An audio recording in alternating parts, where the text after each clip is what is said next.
Welcome to Journey to Queendom, the sacred space where survival ends and sovereignty begins. I'm your host, Marci J. Duncan, and this is where we lay down the cape of overachievement, code switching, and self doubt, and we pick up the crown of softness, wholeness, and authenticity.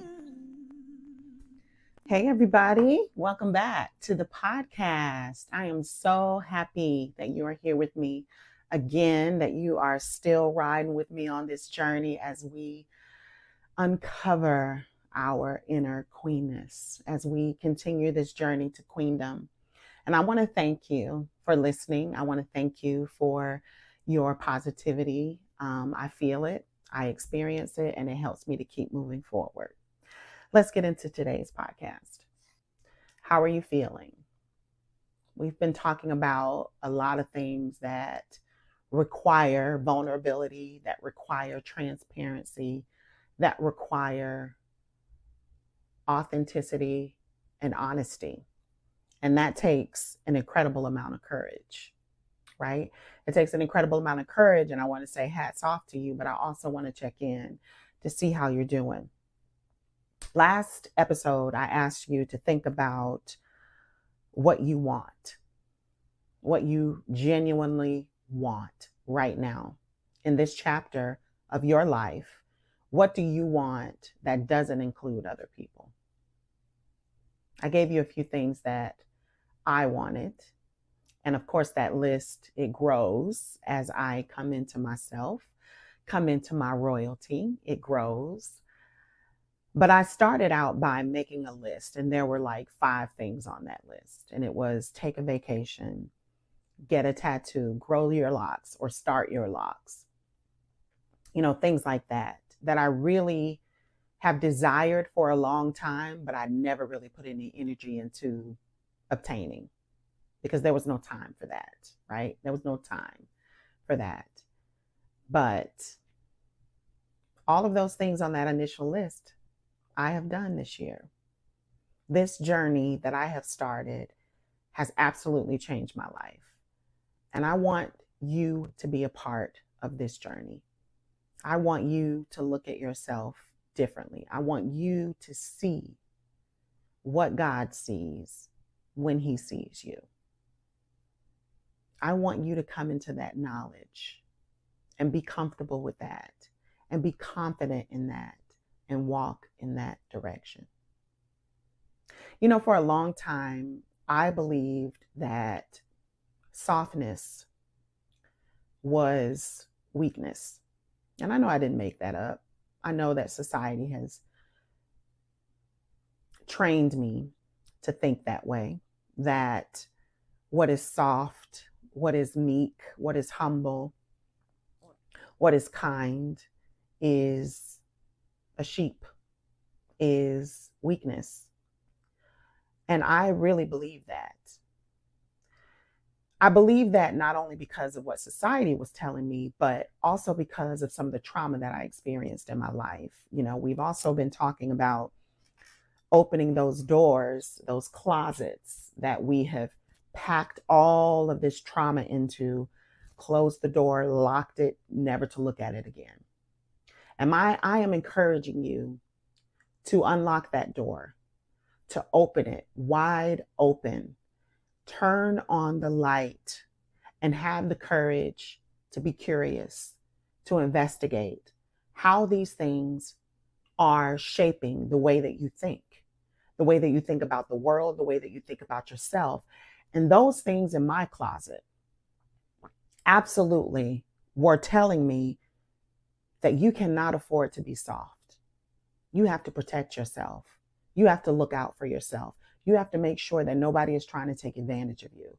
You have to make sure that you're on top. You have to make sure that you take care of it all, that you don't crack, that you don't complain, that you don't play the victim. You have to be able to carry all of that. There's no room to be soft. You don't need softness. It's a waste of time. It's a waste of energy.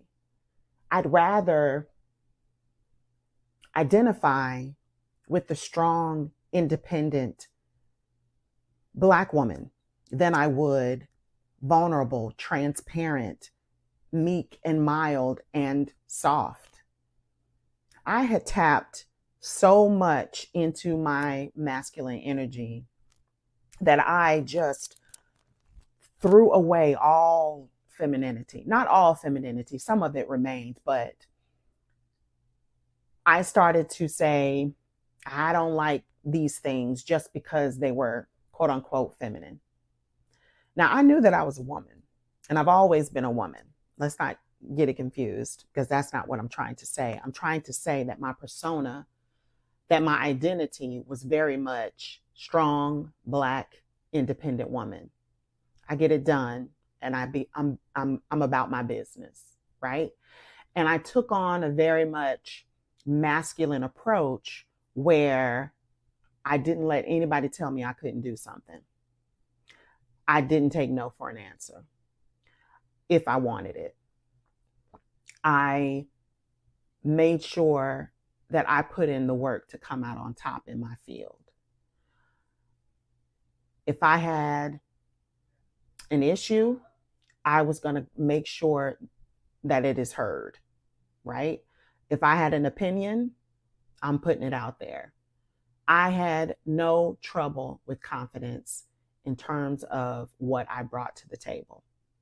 I didn't have any issues with that. So I thought. So this persona, this mindset was another symptom of survival mode. Because see, those issues or those events, those traumatic events that happened to me in my life as a young girl, painted the picture that people were not trustworthy. That if you give them enough time, they are going to disappoint you.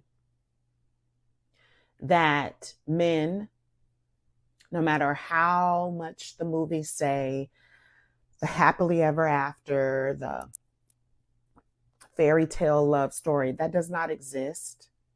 It is not real. It is just the movies to make a great entertainment piece. It's not real, right? These are the lessons or the mindsets, rather. These are the mindsets that I adopted from those traumatic events. And this is the way I was operating. Now, as I say it to you now, it really does sound crazy. It really sounds crazy. But walking in this mindset, you are not aware of the way that you are moving through space, the way that you are really and truly moving through space. You think you know, because those are coping mechanisms to hide the fact that you are so afraid of failure. You are so afraid that somebody is going to see that you are not who you say you are. That you are so afraid that somebody is going to hurt you so bad that it will be beyond repair. That is what I was running from. That is what I was unwilling to look at. And so I adopted these coping mechanisms to never be weak, never be vulnerable, never be transparent, because it didn't benefit me. So there went my softness. There went my vulnerability. There went my transparency. There went my full display of compassionate love. And instead, I adopted loyalty. Now, when I clung to something, I ride for it, good, bad, or ugly. And when it goes bad, I cut it off. Yep, it might make me sad. Yep, it might make me cry. But in 3 days, you got to get yourself together and move on. Change your number and move on. These are those hard, calloused ways in which I dealt with relationships and friendships. If somebody messed up, that was it.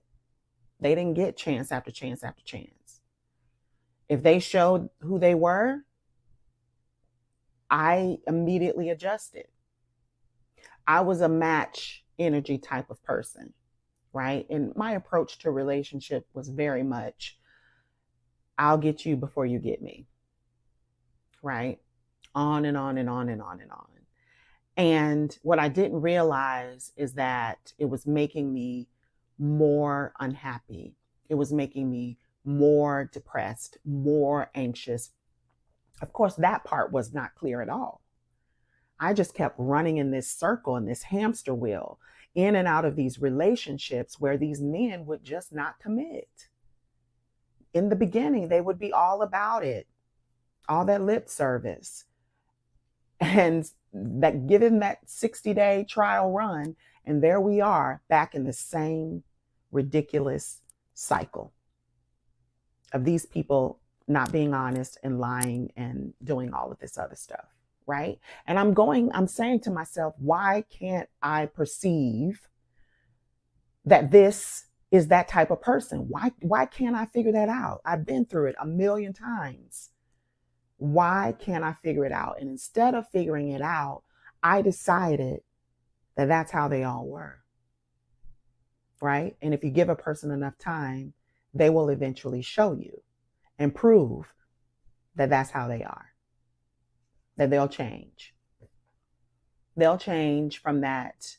Let me pull your chair out to ghosting, not returning your phone calls, not returning your texts. And this, people, this was my normal. Did it feel abnormal to me? No, because I'm talking to my friends and they're going through the same thing. They're having the same issues. So this was not abnormal to me. It was unpleasant, but it was my normal. And it was my normal because of my mindset, because of my belief system, because of the trauma that I had not dealt with. This was my reality. And so, as you can imagine, and as I talked about in the last episode, I was walking around with so much anger. I had all of these things that made me upset that I never communicated, that I never expressed, that I never allowed myself to let it out. And what did I do? I wept in private. I cried and screamed until I would almost vomit in private. I would never allow people to see me hurt, to see me wounded. That was not going to happen because, again, I was the strong, independent Black woman. And the way I coped was move through life in this masculine, closed off, untouchable fashion. And of course, it kept attracting those type of partners because that's what I was putting out there. I avoided vulnerability at all costs. Whenever I was faced with it, I would run like crazy. I would be the one to ghost because I'm not going there. It freaked me out. It made me feel uncomfortable. It made me feel like, honestly, like it was too difficult to attempt, right? And if it was too difficult to attempt, it must be wrong. It must be something that I don't need to do, right? Because it just felt painful to be honest and vulnerable and intimate with another human being, a partner, I should say, right? And even in my friendships, I would only reveal so much. I would only allow so much to be exposed of me before I backed it up and I crawled back inside of myself because I had to appear as the friend that had it all together. I didn't have to, but that's what's my persona. Marci has it together. Marci knows what to do. Marci has all the answers. And this is the persona that I wore like a badge. So to me, it was not worth being intimate, showing my real self. Because if I showed my real self, I would reveal that I am extremely flawed. And if they know that I'm extremely flawed, they would not accept me. They would say, I knew you were a flawed person. I knew you were this and that. Get away from me. Now, I understand how weird this sounds, but inside of the mind of a person who is walking around with traumatic experiences in their body, their mindset, my mindset, is absolutely warped. I couldn't see the truth. Now, I was not suffering in the vein that I wasn't making moves in life, because I was excelling in my career. I was pursuing the things that I've always wanted to pursue. So on one hand, I'm thriving. And on the other hand, I am suffering. And these two opposite things were at war with each other on the inside of me, causing me to be angrier and angrier and angrier and angrier, and move further away from who I was created to be and more into the person that I created in order to cope with the pain that I felt. And to be honest with you, that's how a lot of us are walking around. We are walking around pretending and performing a version of ourselves that we think is palatable for someone else, that we think is enough that the other person can stomach, right? Not too black, not too smart, not too sensitive, not too vulnerable, right? Just the right, perfect package of strength and independence and ambition. That is what I'm presenting to you. And that is who I am.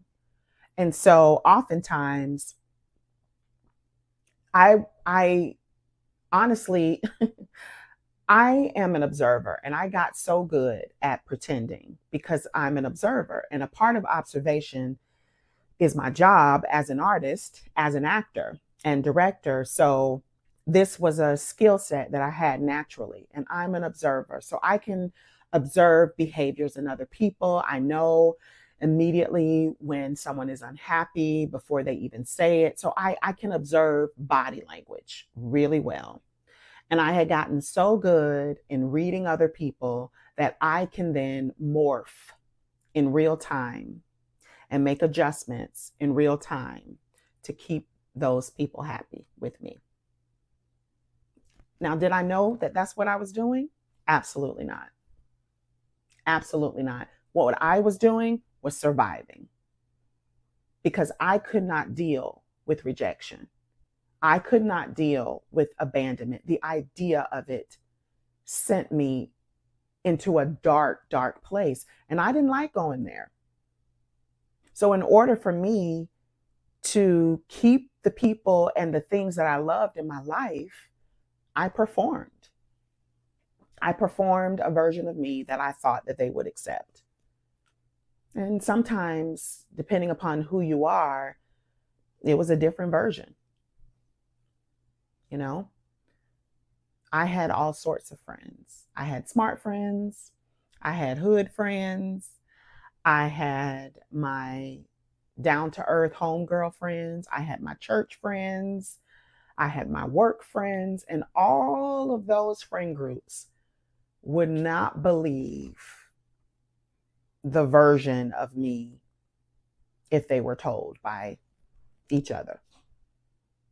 They would not believe it.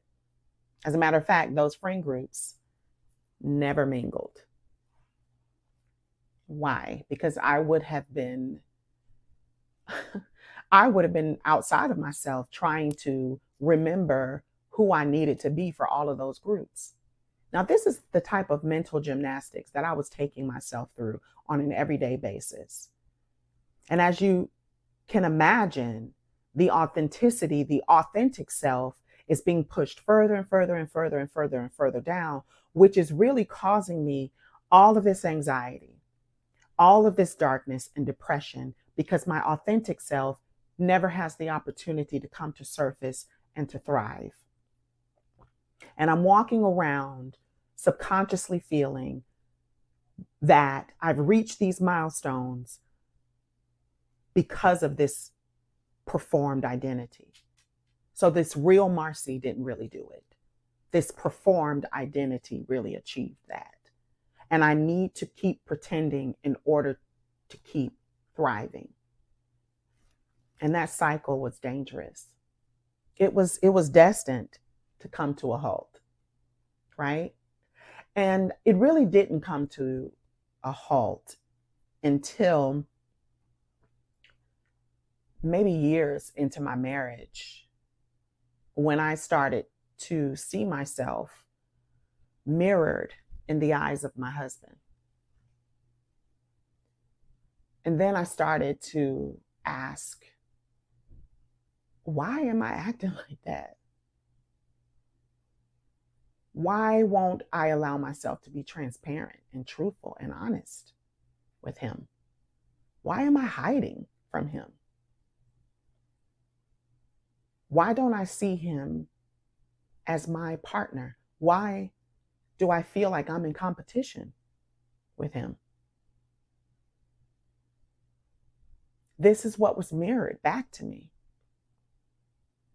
And of course, I had another opportunity to become a mother with my husband. And now I'm seeing it mirrored through my son's eyes. Because see, my first son, I was fully engulfed in survival mode. And that was all I knew. And that was all I had. And he and I went through it together. So I was not looking at a reflection of me in his eyes. I was too busy for that. Right? But now that I have this partner who is kind, who is caring, who wants to care for me, who wants to make me happy. And when I look in his eyes, he is absolutely confused on how to do any of those things.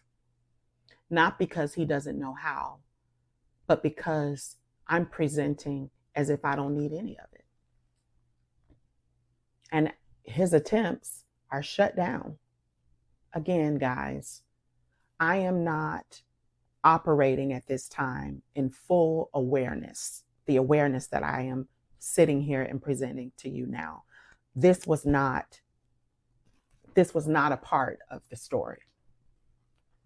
I eventually got to a place where I started to feel and notice and see that something was wrong. Not only something was wrong, but something was wrong with me, on the inside of me, and it felt like I did not have the ability to fix it. It felt beyond me. And of course, you know, as I've said before, I had to double down and I had to go to therapy. I had to keep working in therapy and be bold enough to bring these issues up in therapy. And what came up is that I had taught him not to be gentle with me. I had taught him not to be caring towards me. I had taught him not to dote on me, not to compliment me too much. Don't open the door for me. I'm literally right here. I can do it for myself. Y'all, I was a mess. I'm a work in progress, okay? But I had taught him not to do these things because they angered me for some reason. When this man tried to care for me, it made me feel like, are you trying to say that I can't take care of myself? Do you see how abnormal that is? That is so abnormal, but I had no idea it was abnormal because this was my life. This was my existence for 40 plus years. 40 plus years of coping and hiding to protect a devastation that I thought I would feel if I were to put it all out there. And through working with my therapist, I realized that everything that is taught can be untaught. Everything that is learned can be unlearned. And if I continue to make the associations with the secrets in my closet to my current life and the way that I'm moving through the world, if I continue to make those connections, I can possibly heal. I can possibly believe that I am a descendant of royalty. That I can take that in. And not only can I take that in, I can believe it. I can walk it. I can start to think thoughts now like, I am worthy of care. I am worthy of love. I am worthy to be adored. And not only am I worthy, I want it. I had convinced myself for so long that I didn't need it. I didn't want it. But the truth is that little girl on the inside of me, she needed care. She needed safety. She needed to be adored. She needed to see somebody's eyes light up when she entered the room. And God has sent me this beautiful man who has the ability to bring me back to that place. And I refused because it was terrifying. Because I was in therapy, I was making progress. It wasn't happening fast enough for me, but I was making progress, and I was trying to put off the old mindset that I had grown accustomed to my entire life. And I'm telling you, this took work. This took work. So I asked God, I need your supernatural help because this just seems impossible for me. I can see it, but I don't know how to get to it. And it's so funny that God answered me and showed me and gave me a gift that would help me navigate through this process. And that gift was Dissonance, the play. If you want to go into this next conversation about Dissonance, the play, and how it helped to heal me, tune in for part 2. Just in case you didn't know, there is a workbook that is a companion to this podcast. Check it out in the show notes. You are going to love it. Thank you for walking this stretch of the journey with me. If something in today's episode stirred your spirit, share this episode with a sister. Leave a review or connect with me on social media. Remember, your softness is sacred. Your healing is your birthright. And your queendom, it's already within you. Until next time, keep rising and claim your inheritance. This podcast was brought to you by Artists at Play, nurturing the artist within.